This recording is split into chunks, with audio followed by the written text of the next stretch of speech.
Pada zaman dahulu kala, di Sulawesi terdapat kerajaan Luwu yang dipimpin oleh raja jujur dan berani bernama Labu Satana Datu Mauge atau biasa dikenal dengan Datu Luwu.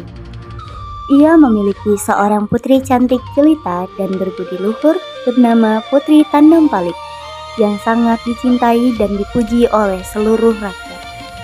Di daerah lain berdiri Kerajaan Bone.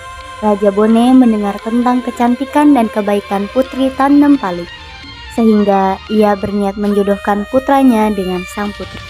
Tampaknya ia sangat cantik dan baik hati. Banyak orang yang menyanjung Putri Tandampalik. Aku akan menjodohkan Putri Tandampalik dengan putraku. Besok antarkan aku ke kerajaan Luwu. Baik, Yang Mulia. Keesokan harinya, Raja Bone tiba di kerajaan Luwu.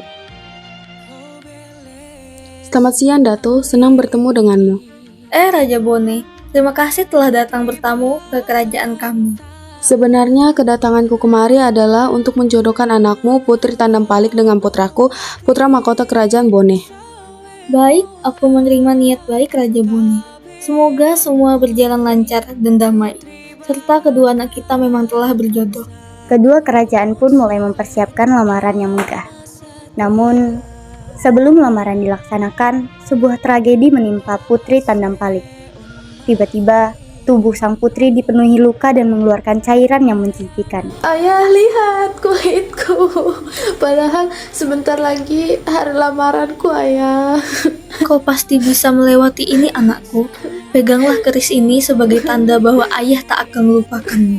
Apapun yang terjadi, kau harus meninggalkan negeri ini. Baiklah, Ayah. Putri Tandampalik kemudian diasingkan ke sebuah pulau bernama Pulau Wajo. Sesampainya di sana, ia duduk di tepi danau sambil melamun. Tiba-tiba, seekor kerbau putih datang menghampirinya.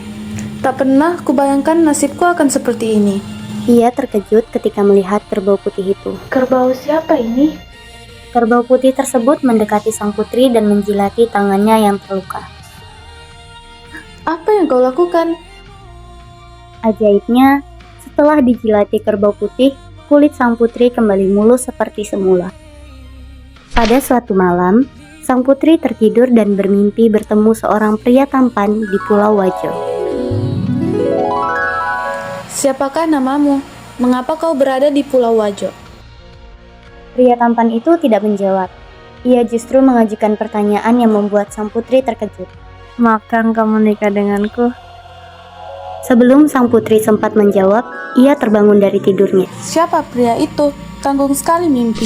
Di tempat lain, putra mahkota kerajaan Bone yang sebelumnya berniat melamar Putri Tandampalik sedang berburu di hutan bersama rombongannya.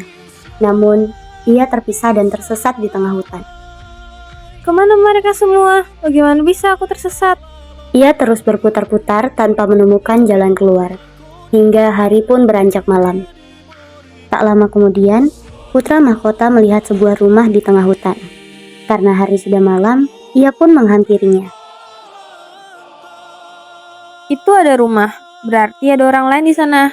Lebih baik aku meminta tolong untuk bermalam.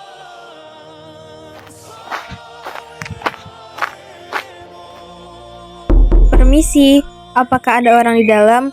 Aku tersesat di hutan dan tidak tahu jalan pulang. Bolehkah aku bermalam di sini?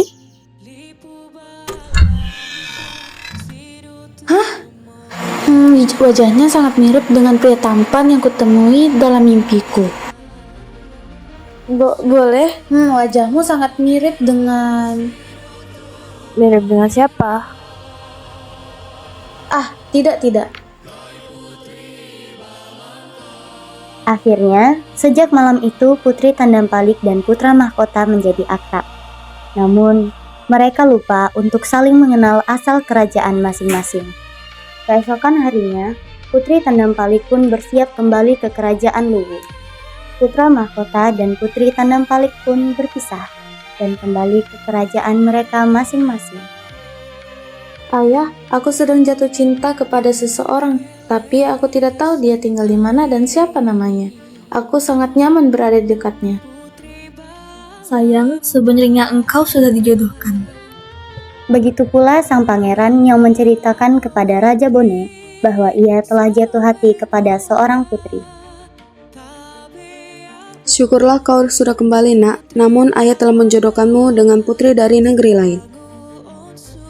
Kemudian tibalah saatnya kerajaan Bone dan kerajaan Luwu menyelenggarakan pernikahan yang sangat megah. Saat kedua mempelai bertemu, betapa terkejutnya mereka.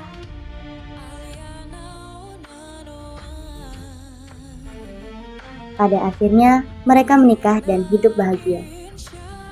Kisah Putri Tandampalik mengajarkan kita tentang pentingnya kesabaran dalam menghadapi ujian hidup, keikhlasan, kerendahan hati, serta ketaatan kepada orang tua.